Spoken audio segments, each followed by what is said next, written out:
Okay, empirical formula versus molecular formula. What is the difference? Okay, first of all, what is empirical formula?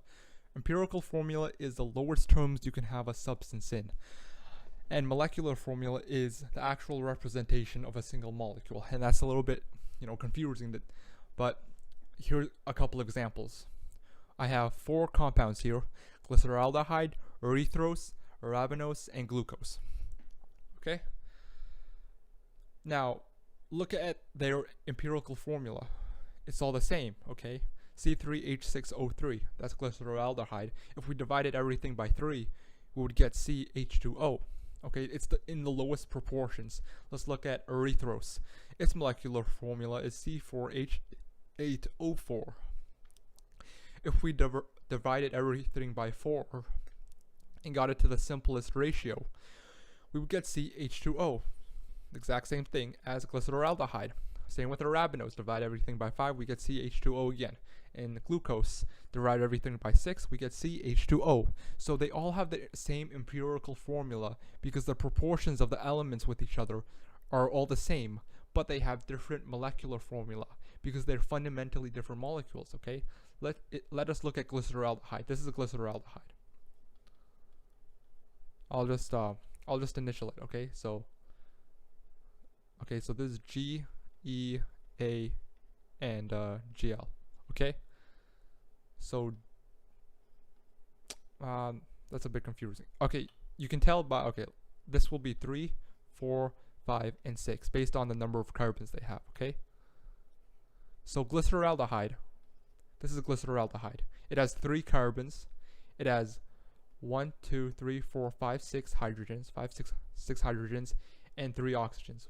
3 oxygens. 1, 2, 3. Okay, that's glyceraldehyde. Compare that with erythrose. Okay, erythrose is this molecule right over here. Erythrose is this molecule right over here. It has 1, 2, 3, 4 oxygens, 4 carbons, and 8. 1, 2, 3, 4, 5, 6, 7, 8 hydrogens. Okay, so this is erythrose. And when you compare erythrose with glyceraldehyde, okay, they're fundamentally different molecules, right? But the proportions of their elements are the same.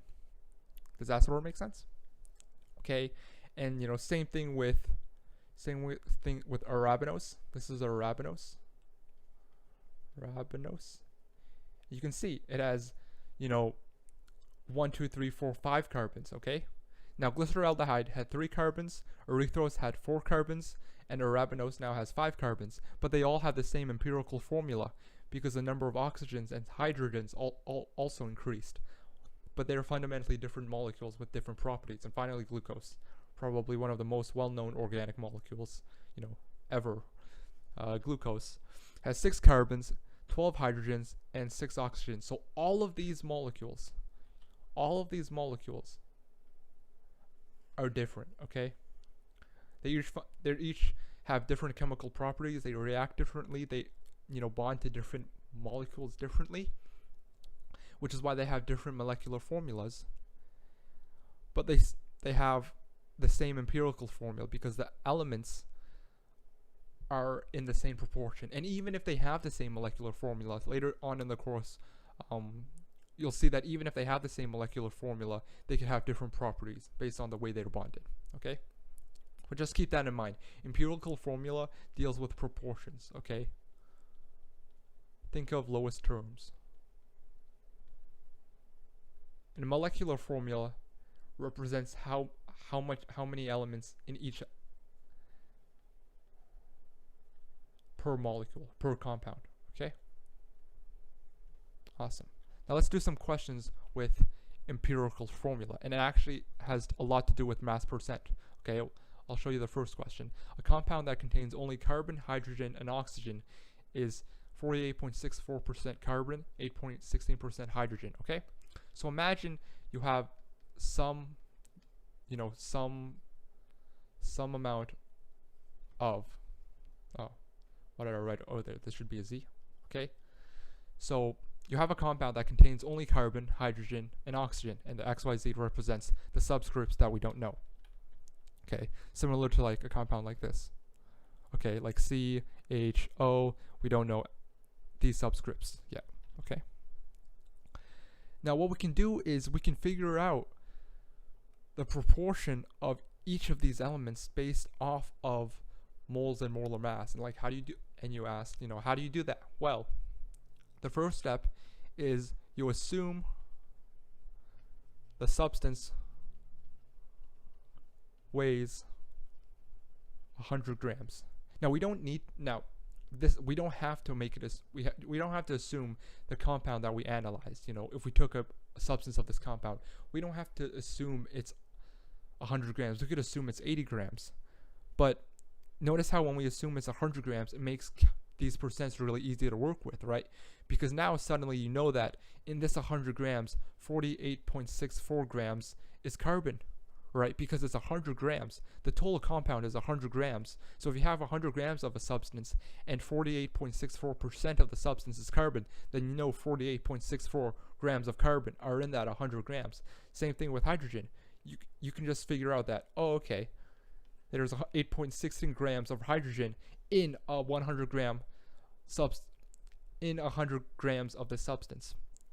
And like we talked about with mass percentage, percent composition,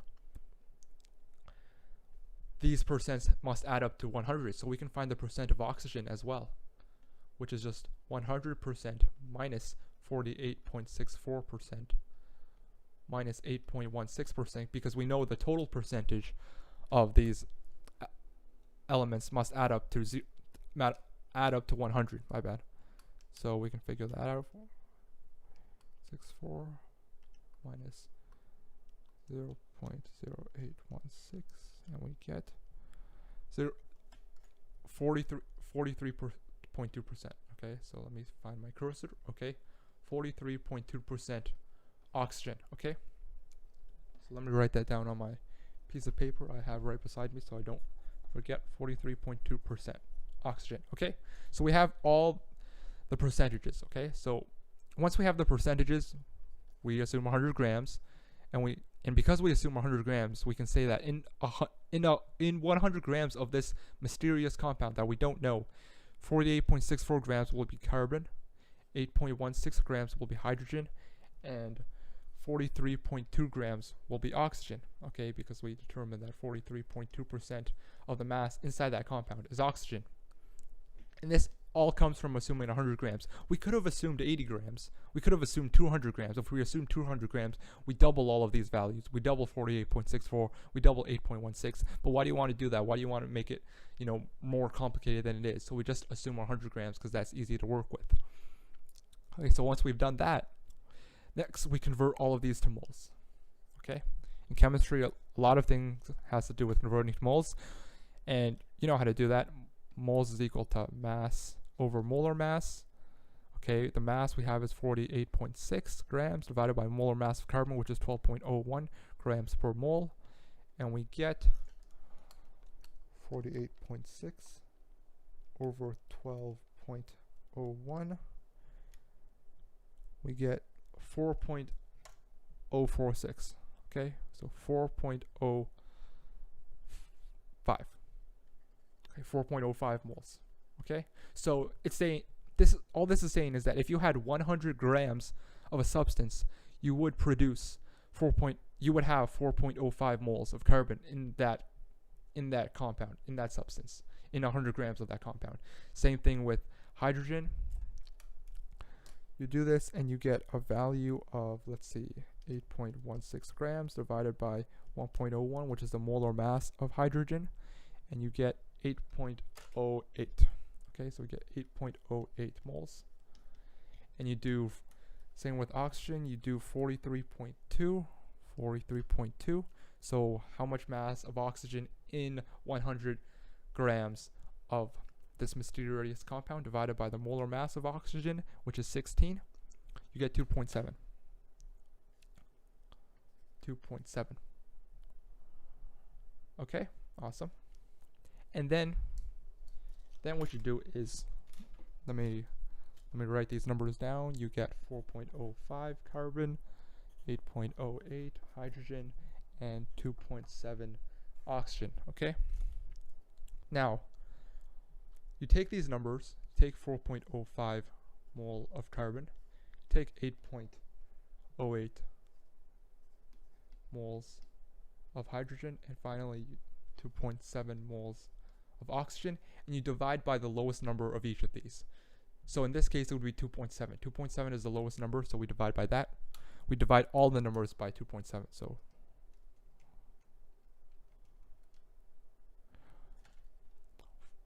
4.05 divided by 2.7, you get 1.5. 8.08 divided by 2.7.